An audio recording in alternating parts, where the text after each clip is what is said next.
안녕하십니까, 박계비입니다. 이번 영상에서는 칸트의 순수이성 비판의 내용에 대해서 간단하게 설명드리겠습니다.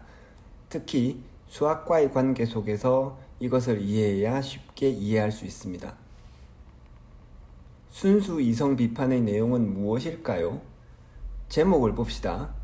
이 제목이 은유가 아니라 직설적인 표현이기 때문에 거기에서 1차적인 답을 찾을 수 있습니다. 그것은 순수 이성을 비판한다는 것이죠. 비판? 따져본다는 것, 재검토한다는 것입니다. 그럼 순수 이성이란 무엇일까요? 그리고 이것을 왜 비판할까요? 순수 이성이란 게 뭐냐면 순수한 이성, 즉 생각의 힘이 아닌 다른 내용이 없는 순수하게 논리적인 사고 능력을 말합니다. 엄밀한 용어로는 달리 설명해야 하지만 쉽게 말하면 그렇습니다. 순수 이성이라는 것을 원래 어디서부터 찾아볼 수 있냐 하면 바로 수학에서 찾을 수 있습니다. 예를 들어 1 더하기 2는 3이라는 것을 생각해 보세요.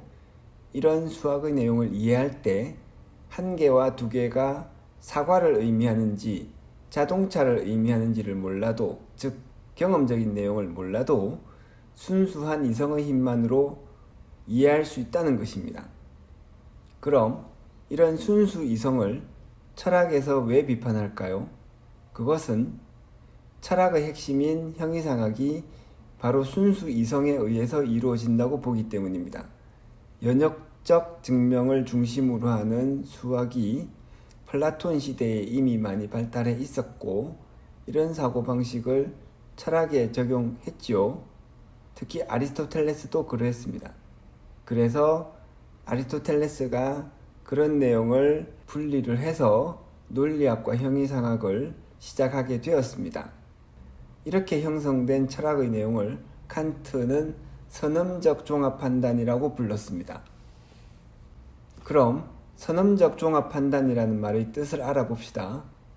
칸트는 판단, 즉 학문적 생각의 내용을 기본적으로 두 개로 나누었습니다.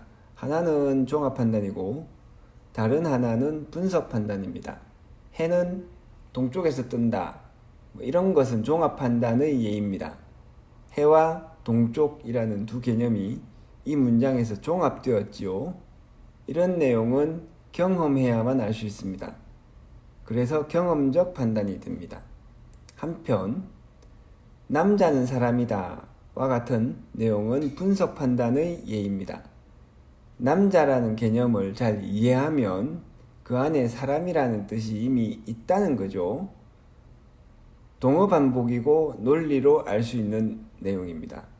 이것이 경험하지 않고, 즉 경험에 앞서서 알 수 있다는 뜻으로 선험적 판단이라고 부릅니다. 대부분의 판단 내용은 이 둘 중에 하나로 구성되는데 그 사이에 특별한 것이 있습니다. 그것이 바로 선험적 종합판단입니다.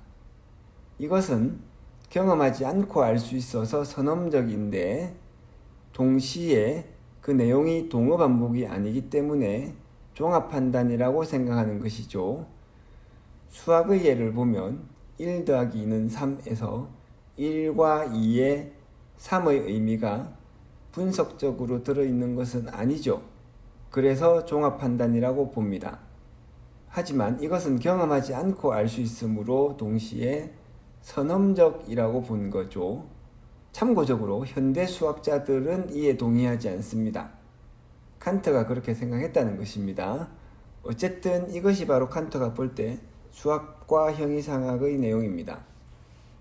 그래서 칸트가 순수 이성 비판의 내용을 시작을 할 때 자신의 과제를 선험적 종합 판단이 어떻게 가능한지를 따져보겠다고 말합니다.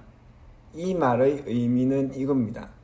즉, 철학에서 형이상학의 내용이 어떻게 나올 수 있는지, 어떻게 학문으로서 가치가 있을 수 있는지를 따져보겠다는 것이죠.